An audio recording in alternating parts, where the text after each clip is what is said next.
Primeiramente, quero saudar todo o povo de matriz africana pela resistência e pela história. Axé para vocês. Um salve.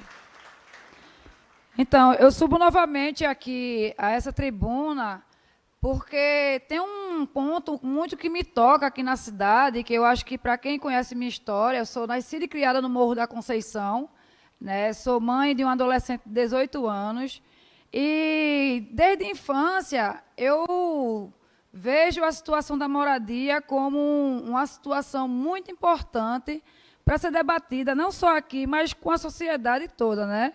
Eu morei na Rua Rita, né, na casa número 76, e toda a minha infância, em que eu morei no Córrego de Euclides, né, na subida do morro, eu via casa ser subterrada por barreiras, né, e muitas vezes com medo que nossa própria casa caísse, porque aonde eu morava era uma barreira, né?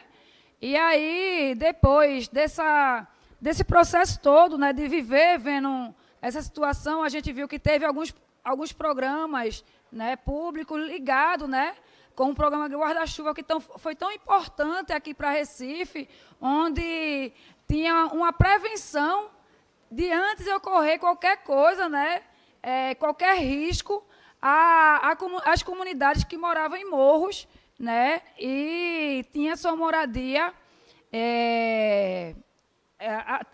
afetada, né?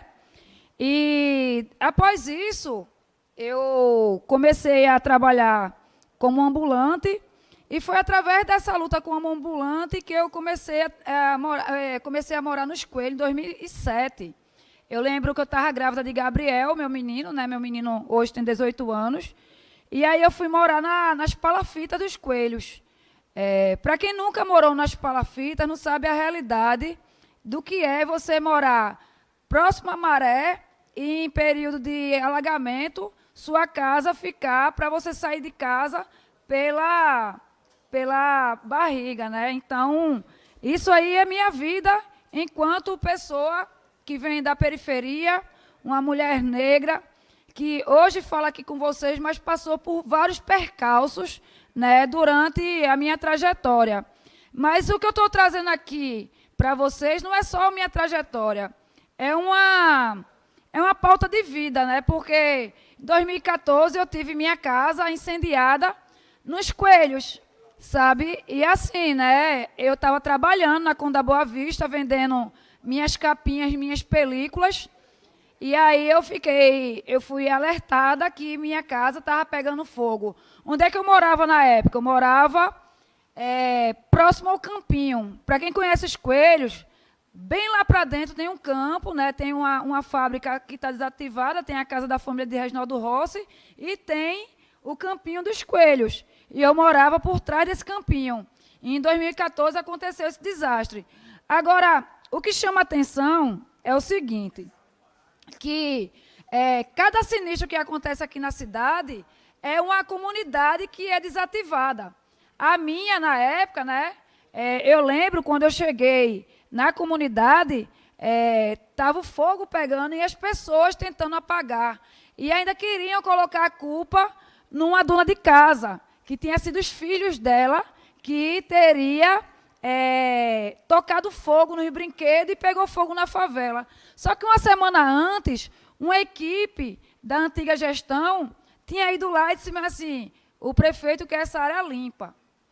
E assim, tem que ter revitalização, tem que ter urbanização, tem que ter melhorias na cidade, mas não para afetar as pessoas que ali vivem, que ali são do seu território. E nisso, eu trago essa fala aqui, eu peguei o discurso errado, mas eu sei o que eu estou falando. Eu trago essa fala aqui porque aconteceu esse fato e, assim, quando vê aquela fala, né, que a prefeitura queria aquela área limpa e na outra semana a gente vê a comunidade pegar fogo, para nós que vivíamos na comunidade, hoje eu não vivo, né? Graças a Deus eu tive uma oportunidade de estar aqui hoje falando com vocês, mas tem gente lá que ainda vive nessas condições. E é sobre isso que a gente vem falar, né? Eu sou militante desde 2014, quando minha casa pegou fogo, né, do MTST, todo mundo sabe aqui, eu não preciso esconder de ninguém. É o maior movimento de moradia que luta por moradia digna no país. E quando a gente traz aqui para Recife esse movimento, a gente traz uma reflexão, que o problema de moradia tem que ser enfrentado com várias saídas. Não é só tirando as pessoas dos seus territórios, não é só fazendo habitacionais de ano em ano, e quando vai entregar, ainda não entrega a quantidade de habitação que deveria ser entregue, mas tem outras formas de a gente falar sobre habitação. E agora que chegou meu discurso, eu vou trazer para vocês o porquê eu estou aqui falando sobre isso. A gente passa por situações difíceis, né, e até traumáticas, como eu já passei, né? Como eu já passei, já vivi na comunidade e sei o que é isso. E ver meus amigos, meus familiares, perder tudo, porque assim, só quem vive nas palafitas, e quando um sinistro desse acontece, que perde tudo, a gente perde dignidade. Porque a moradia é uma dignidade. Você ter o trabalho, correr atrás do seu sustento, mas poder voltar para casa para colocar sua cabeça embaixo de uma moradia digna. E em 2022 aconteceu um sinistro aqui na comunidade do Sururu. E foi ali entre as pontes do Pina, né? E centenas de famílias perderam as palafitas que viviam. E eu trago esse evento aqui em especial porque, infelizmente, eu não sei, talvez tenha sido um erro da comunicação do próprio prefeito, é trazer uma publicação de 2022, quando tinha uma comunidade ali, quando tinha pessoas morando ali. Em 2022 teve um incêndio que afetou aquelas famílias e teve uma reunião. Mas, assim, foi uma reunião tão irrisória naquela época. Eu estava ainda no mandato coletivo da Junta, na Assembleia, inclusive, foi um mandato muito importante na questão de moradia, porque foi a gente que aprovou o projeto Despejo Zero, que enquanto durasse a pandemia, ninguém poderia ser despejada. E eu trago isso aqui porque, para comunicar as pessoas, a gente tem que saber uma comunicação inclusiva e que as pessoas entendam o que está sendo comunicado ali. E o que foi comunicado ontem nas páginas do prefeito foi: gente, pegou fogo a favela, a gente pegou esse pessoal, deu indenização, que ninguém sabe qual é o preço dessa indenização, e deu um auxílio moradia que só aumentou para R$300 depois desse sinistro, de 2022. E é muito ruim, porque lá atrás, em 2014, quando minha casa pegou fogo, quando foi a gestão mudada do PT para o PSB, eu lembro que o prefeito foi lá e aumentou o auxílio moradia de 150 para 200. E em 2022 é que você vê esse valor ser aumentado para R$300. Onde, aqui em Recife, a gente vê que é um dos aluguéis mais caros. Eu duvido qualquer um de vocês que estão aqui hoje, né, pegar R$300 e alugar uma casa na favela do Papelão, na favela dos Coelhos, porque não existe. Não existe. A gente sabe que para morar na beira da maré você tem que pagar caro. Se você paga caro na casa, imagine, né?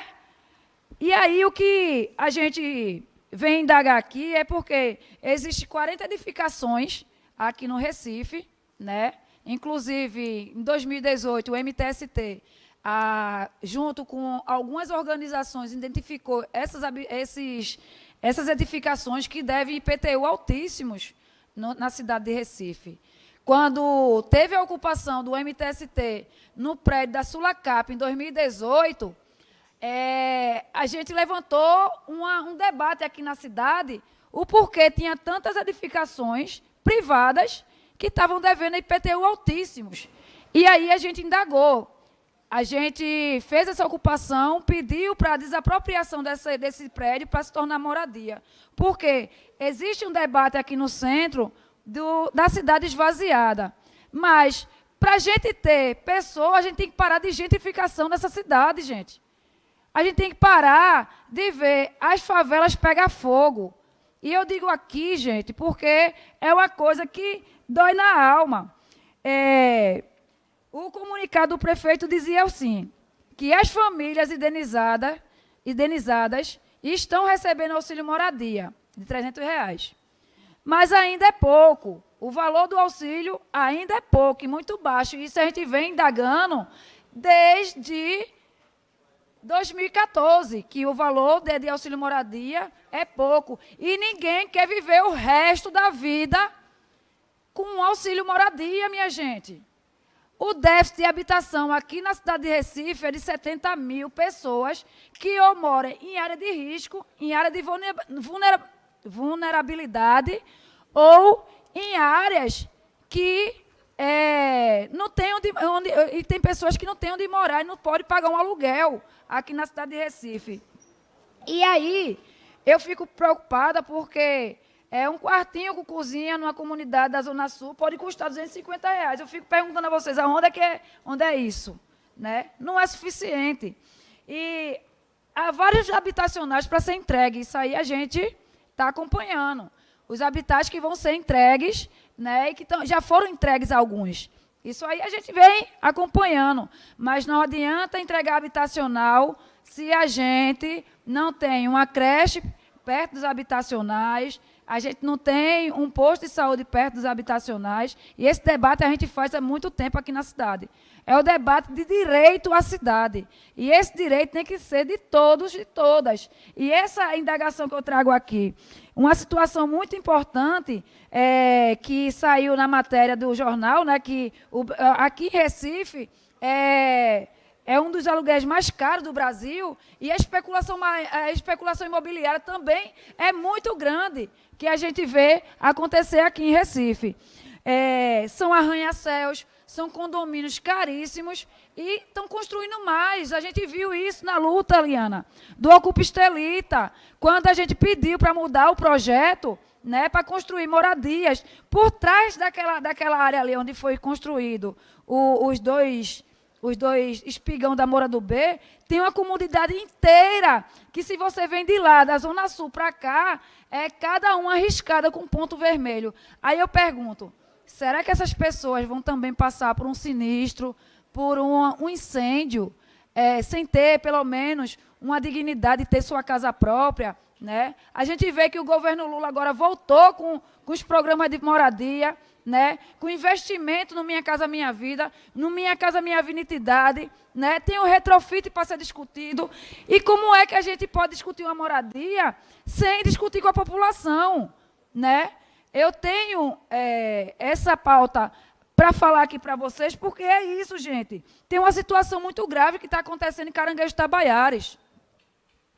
Vai ser construído um habitacional naquela área, mas tem um coletivo lá que se chama Tabaiaras Resiste, porque já tentaram tirar aquela comunidade dali sem projeto. E agora vai ter o empreendimento da prefeitura lá de um habitacional, que é legal, massa, mas a discussão as pessoas que estão aí naquela comunidade vão para esse habitacional ou vai vir da fila enorme que existe, vai vir outras pessoas para ocupar aquilo, porque há denúncia sobre isso. E aí o que acontece? A gente, né, do nosso mandato, até antes do nosso mandato acontecer aqui na Câmara dos Vereadores, tem procurado na gestão para dialogar, inclusive tivemos algumas reuniões, mas assim, como é que a gente pode resolver a moradia aqui em Recife se só tem um olhar? Não se pode ter um olhar sobre moradia. Quando as pessoas são tiradas do seu território para ir para outro local, como aconteceu lá em 2013, com o pessoal que foi expulso da Vila Oliveira, quando foi construído o Rio Malá, que colocaram o pessoal lá para o Cordeiro, que hoje a gente faz requerimento para a melhoria do Cordeiro. Mas o pessoal que trabalhava de pesca, que trabalhava ali naquela área da Vila Oliveira, que trabalhava no seu território, poderia ter outra alternativa? Construir o Rio Mar, constrói um habitacional junto. Emprega essas pessoas. Porque é muito triste você perder sua casa, sua moradia digna, gente. Isso é uma coisa séria. E é por isso que hoje eu subo aqui nesse plenário, e já está acabando o meu tempo, para falar com o prefeito João Campos, que eu acho que a gente pode ter um diálogo Obrigada, vereadora. Né, eu vou concluir. Mais firme, para a gente discutir melhor sobre essas questões de moradia. Então é isso, pessoal.